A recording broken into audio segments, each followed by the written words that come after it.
Daily with Shyam YouTube channel पर आप सभी लोगों का स्वागत है। आज की इस वीडियो में मैं आप सभी लोगों के लिए आरआरबी एनटीपीसी भर्ती परीक्षा 2025 के लिए जीके जीएस के अति महत्वपूर्ण प्रश्नों का प्रैक्टिस सेट कराने वाला हूं, जो आपके एग्जाम के लिए बहुत ही ज़्यादा महत्वपूर्ण है। तो आज की इस वीडियो को आपको शुरू से लेकर के एंड तक फुल वॉच करते रहना है। अगर आपको ये वीडियो पसंद आए तो प्लीज़ आप लोग इस वीडियो को लाइक और चैनल को आप लोग सब्सक्राइब करना बिल्कुल ना भूलें। तो चलिएगा फिर शुरू करते हैं को बिना टाइम वेस्ट करें। तो पहला प्रश्न है कि भारत में हरित क्रांति का जनक किसे माना जाता है। तो बताओ कौन माने जाते हैं भारत में हरित क्रांति के जनक। पहले प्रश्न का आंसर आपको देना है। तो हरित क्रांति के जो जनक माने जाते हैं वो एम.एस. स्वामीनाथन को माना जाता है, यानी पहला का सी ऑप्शन करेक्ट आंसर हो जाएगा। अगला प्रश्न आ जाता है प्रश्न संख्या 2 है कि दक्षिण अफ्रीका से वापस लौटने के पश्चात महात्मा गांधी 1916 में किस विश्वविद्यालय के उद्घाटन के समय पहली बार सार्वजनिक रूप से आम जनता से रूबरू हुए थे। तो बताओ कौन से विश्वविद्यालय के उद्घाटन के समय। तो आपको पता है कि बनारस हिंदू विश्वविद्यालय का उद्घाटन है 1916 में हुआ था, यानी प्रश्न संख्या 2 का सी ऑप्शन करेक्ट आंसर हो जाएगा। अगला प्रश्न संख्या 3 है कि महात्मा गांधी किस वर्ष दक्षिण अफ्रीका से स्थायी रूप से भारत लौटे थे। तो बताओ कब लौटे थे। तो महात्मा गांधी 1915 में दक्षिण अफ्रीका से स्थायी रूप से भारत लौटे थे। 3 का ए ऑप्शन करेक्ट आंसर हो जाएगा। चलिएगा अगला प्रश्न आ जाता है प्रश्न संख्या 4 है कि भारत में पहला रेडियो कार्यक्रम किस वर्ष प्रसारित किया गया था। तो बताओ ये कब प्रसारित हुआ था भारत में पहला रेडियो कार्यक्रम। प्रश्न संख्या 4 का राइट आंसर क्या हो जाएगा। तो ये प्रसारित हुआ था 1923 में। 4 का बी ऑप्शन राइट आंसर हो जाएगा। चलिएगा अगला प्रश्न आ जाता है प्रश्न संख्या 5 है भारतीय जनगणना 2011 के अनुसार किस राज्य का जनसंख्या घनत्व न्यूनतम है। तो बताओ कौन से राज्य का है। तो भारतीय जनगणना 2011 के अनुसार जो न्यूनतम जनसंख्या घनत्व है ये है अरुणाचल प्रदेश का, यानी प्रश्न संख्या 5 का डी ऑप्शन करेक्ट आंसर हो जाएगा। अगला प्रश्न आ जाता है प्रश्न संख्या 6 कि कौन सा स्प्रेडशीट का एक उदाहरण है। तो बताओ इनमें से कौन सा है। तो इनमें से जो स्प्रेडशीट का उदाहरण हो जाता है वो हो जाता है माइक्रोसॉफ्ट एक्सेल।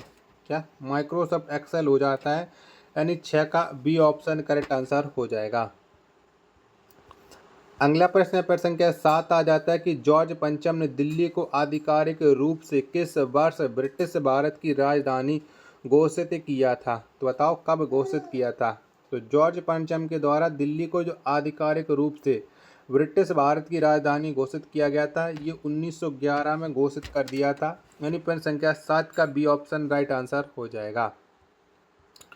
अगला प्रश्न है प्रश्न संख्या 8 आ जाता है पैरा ओलंपिक में पदक जीतने वाली प्रथम भारतीय महिला पैरा एथलीट कौन है। तो बताओ कौन है। तो पहली जो पैरा एथलीट हो जाती है फीमेल वो हो जाती हैं दीपा मलिक, जिन्होंने पैरा ओलंपिक में पदक जीता था सबसे पहले। 8 का बी ऑप्शन करेक्ट आंसर हो जाएगा। अगला प्रश्न प्रश्न संख्या 9 आ जाता है कि इसरो ने चंद्रयान 1 को किस वर्ष प्रक्षेपित किया था। तो बताओ कब प्रक्षेपित किया था इसरो ने चंद्रयान फर्स्ट को। तो इसे प्रक्षेपित किया था 2008 में। 9 का ए ऑप्शन करेक्ट आंसर हो जाएगा। चलिएगा अगला प्रश्न आ जाता है प्रश्न संख्या 10 है कि निम्न में कौन सा एक इनपुट डिवाइस है। तो बताओ इनमें से कौन सा हो जाता है इनपुट डिवाइस। प्रश्न संख्या 10 का आंसर आपको देना है। तो OCR ये एक इनपुट डिवाइस हो जाता है। 10वें प्रश्न का ए ऑप्शन करेक्ट आंसर हो जाएगा। अगला प्रश्न है प्रश्न संख्या 11 आ जाता है कि भारतीय रुपये का नया मुद्रा प्रतीक आधिकारिक तौर पर किस वर्ष अपनाया गया था। तो ये कब अपनाया था। 11वें प्रश्न का आंसर आपको बताना है। तो चलिए मैं आपको ऑप्शन दिखा रहा हूँ, तब तक आप लोग इस वीडियो को लाइक करके चैनल को आप लोग जरूर सब्सक्राइब कर लीजिएगा। तो बताओ ये कब अपनाया गया था। 11वें प्रश्न का राइट आंसर क्या हो जाएगा। तो इसे जो अपनाया गया था वो अपनाया गया था 2010 में, यानी 11 का बी ऑप्शन करेक्ट आंसर हो जाएगा। 12वें नंबर का प्रश्न आ जाता है कि जुलू जनजाति किस देश से संबंधित है। तो बताओ कौन से देश से ये जुलू जनजाति का संबंध होता है। 12वें प्रश्न का आंसर आपको देना है। तो इसका जो संबंध होता है वो होता है दक्षिण अफ्रीका से। किससे होता है। दक्षिण अफ्रीका से होता है। 12 का बी ऑप्शन करेक्ट आंसर हो जाएगा। अगला प्रश्न आ जाता है प्रश्न संख्या 13 है कि श्री गुरु रामदास जी अंतर्राष्ट्रीय हवाई अड्डा कहाँ स्थित है। तो बताओ ये हवाई अड्डा कहाँ पर स्थित है। गुरु रामदास जी, तो ये अंतर्राष्ट्रीय हवाई अड्डा स्थित है अमृतसर पंजाब में। प्रश्न संख्या 13 का डी ऑप्शन करेक्ट आंसर हो जाएगा। अगला प्रश्न आ जाता है प्रश्न संख्या 14 है आपके सामने कि भारतीय राष्ट्रीय कांग्रेस के प्रथम अध्यक्ष कौन थे। तो बताओ इनमें से कौन थे। तो भारतीय राष्ट्रीय कांग्रेस के जो प्रथम अध्यक्ष थे वो थे व्योमेश चंद्र बनर्जी, यानी 14वें प्रश्न का बी ऑप्शन राइट आंसर हो जाएगा। अगला प्रश्न आ जाता है प्रश्न संख्या 15 कि भारत के प्रथम एवं एकमात्र कार्यकारी प्रधानमंत्री कौन थे। तो बताओ इनमें से कौन रहे हैं भारत के प्रथम और एकमात्र कार्यकारी अधिकारी। 15 का राइट आंसर आपको देना है। तो ये रहे गुलजारी लाल नंदा। 15 का डी ऑप्शन राइट आंसर हो जाएगा। नेक्स्ट प्रश्न है प्रश्न संख्या 16 है नील की वलात कृषि के खिलाफ महात्मा गांधी द्वारा प्रेरित प्रमुख विद्रोह कौन सा है। तो बताओ इनमें से कौन सा विद्रोह है। प्रश्न संख्या 16 का आंसर आपको देना है कि 16 का राइट आंसर क्या हो जाएगा। तो ये हो जाता है चंपारण सत्याग्रह, यानी 16वें प्रश्न का सी ऑप्शन करेक्ट आंसर हो जाएगा। अगला प्रश्न है प्रश्न संख्या 17 आ जाता है कि वाई आई एम हिंदू पुस्तक किसने लिखी। तो बताओ इस पुस्तक को किसके द्वारा लिखा गया। वाई आई एम हिंदू, तो ये जो पुस्तक लिखी है इस पुस्तक को शशि थरूर ने लिखा है, यानी 17वें प्रश्न का बी ऑप्शन करेक्ट आंसर हो जाएगा। चलिएगा अगला प्रश्न आ जाता है प्रश्न संख्या 18 कि भारत के संविधान का कौन सा अनुच्छेद संसद को संविधान में संशोधन करने की शक्ति देता है। तो बताओ कौन सा अनुच्छेद देता है संशोधन करने की शक्ति। 18वें प्रश्न का राइट आंसर आपको बताना है। तो ये देता है अनुच्छेद 368। 18वें प्रश्न का सी ऑप्शन करेक्ट आंसर हो जाएगा। चलिएगा अगला प्रश्न आ जाता है प्रश्न संख्या 19 है कि चांद की सतह पर सुरक्षित उतरने वाला पहला यान कौन सा है। तो बताओ इनमें से कौन सा यान है जो चांद की सतह पर सबसे पहले उतरा था। तो ये उतरा था लूना 9। 19वें प्रश्न का ए ऑप्शन करेक्ट आंसर हो जाएगा। अगला प्रश्न आ जाता है प्रश्न संख्या 20 है कि भारत में राष्ट्रीय मानवाधिकार आयोग की स्थापना किस वर्ष की गई थी। तो बताओ कब हुई थी भारत में राष्ट्रीय मानवाधिकार आयोग की स्थापना। 20वें प्रश्न का आंसर आपको देना है। तो ये स्थापना 1993 में हुई थी। 20 का बी ऑप्शन राइट आंसर हो जाएगा। चलिएगा नेक्स्ट प्रश्न आ जाता है प्रश्न संख्या 21 है कि ईस्ट इंडिया कंपनी ने बिहार और बंगाल पर दीवानी अधिकार किस वर्ष प्राप्त किया। तो बताओ कब अधिकार प्राप्त किया था। प्रश्न संख्या 21 का आंसर आपको देना है। तो ये अधिकार प्राप्त किया था 1765 में। 21वें प्रश्न का बी ऑप्शन राइट आंसर हो जाएगा। चलिएगा अगला प्रश्न आ जाता है प्रश्न संख्या 22 है कि विश्व की पहली रोबोट कौन सी है जिसे मानव का दर्जा दिया गया है। तो बताओ इनमें से कौन सी रोबोट को मानव का दर्जा दिया गया है। प्रश्न संख्या 22 का आंसर आपको देना है। तो ये रोबोट हो जाती है सोफिया। 22 का डी ऑप्शन करेक्ट आंसर हो जाएगा। अगला प्रश्न आ जाता है प्रश्न संख्या 23 है कि जनसंख्या वृद्धि के सिद्धांत को किसने विकसित किया था। तो बताओ किसके द्वारा ये जनसंख्या वृद्धि के सिद्धांत को विकसित किया गया। 23वें प्रश्न का आंसर आपको बताना है। जब तक मैं आपको 23 के ऑप्शन दिखा रहा हूँ तब तक आप लोग इस वीडियो को लाइक करके चैनल को आप लोग सब्सक्राइब है वो जरूर कर लीजिएगा। तो बताओ चारों ऑप्शन आपकी स्क्रीन पर सो रहे हैं। प्रश्न संख्या 23 का राइट आंसर क्या हो जाएगा। तो इस सिद्धांत को जो विकसित किया था वो मलथस ने किया था। 23 का सी ऑप्शन राइट आंसर हो जाएगा। 24वें नंबर का प्रश्न आ जाता है कि संयुक्त राष्ट्र विश्वविद्यालय कहाँ स्थित है। तो बताओ कहाँ पर स्थित है। तो संयुक्त राष्ट्र विश्वविद्यालय ये टोक्यो जापान में स्थित है। प्रश्न संख्या 24 का सी ऑप्शन एकदम करेक्ट आंसर हो जाएगा। अगला प्रश्न आ जाता है प्रश्न संख्या 25 के बॉम्बे डेक्कन में पहली राजस्व बंदोबस्त का संचालन किस वर्ष में हुआ था। तो बताओ ये कब हुआ था।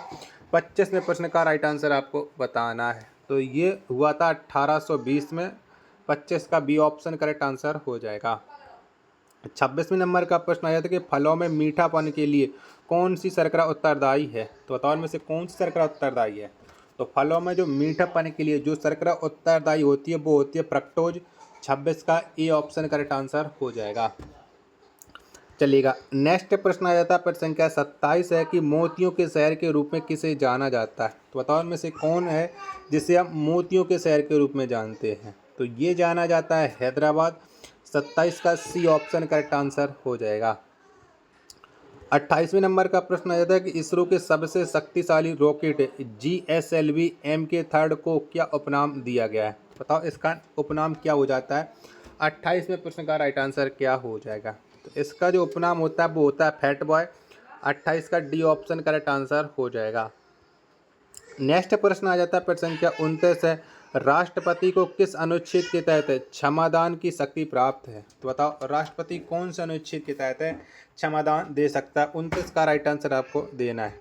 तो ये अनुच्छेद 72 के तहत है, यानी 29 का डी ऑप्शन करेक्ट आंसर हो जाएगा। वीडियो अगर आपको पसंद आ रही होगी तो प्लीज़ आप लोग इस वीडियो को लाइक और चैनल को सब्सक्राइब करना बिल्कुल ना भूलें।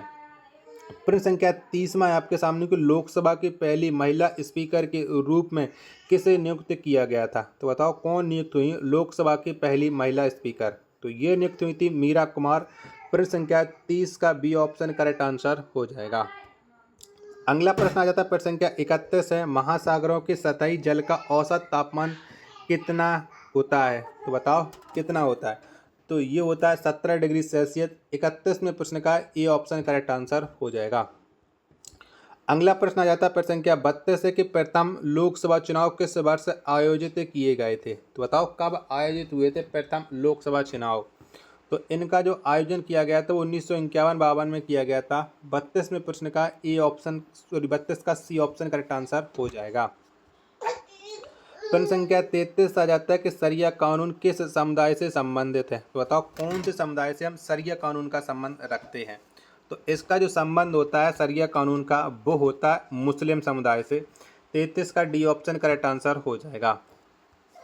34वें नंबर का प्रश्न है कि प्रसिद्ध बाघा बॉर्डर कहाँ स्थित है? तो बताओ कहाँ पर स्थित है ये बाघा बॉर्डर? 34 का राइट आंसर क्या हो जाएगा? तो ये प्रसिद्ध जो बाघा बॉर्डर ये अमृतसर में स्थित है। 34 का सी ऑप्शन करेक्ट आंसर हो जाएगा। प्रश्न संख्या 35 आ जाता है कि इनसैट 1B को कब प्रक्षेपित किया गया था? तो बताओ ये कब प्रक्षेपित हुआ था इनसैट 1B? 35वें प्रश्न का राइट आंसर क्या हो जाएगा? तो ये प्रक्षेपित किया गया था 1983 में। 35 का डी ऑप्शन करेक्ट आंसर हो जाएगा। 36वें नंबर का प्रश्न आया था कि इनमें से कौन गूगल के संस्थापकों में से एक है? तो बताओ इनमें से कौन है गूगल के संस्थापक? 36 का राइट आंसर आपको बताना है। तो लॉरी पेज ये गूगल के संस्थापकों में से एक हो जाते हैं। 36 का बी ऑप्शन करेक्ट आंसर हो जाएगा। आशा करता हूँ कि आपको ये वीडियो जरूर पसंद आई होगी। तो प्लीज़ आप लोग इस वीडियो को लाइक और चैनल को सब्सक्राइब करना बिल्कुल ना भूलें। मिलते पर अपने एक और नेक्स्ट वीडियो के साथ, तब तक के लिए धन्यवाद। जय हिंद, वंदे मातरम।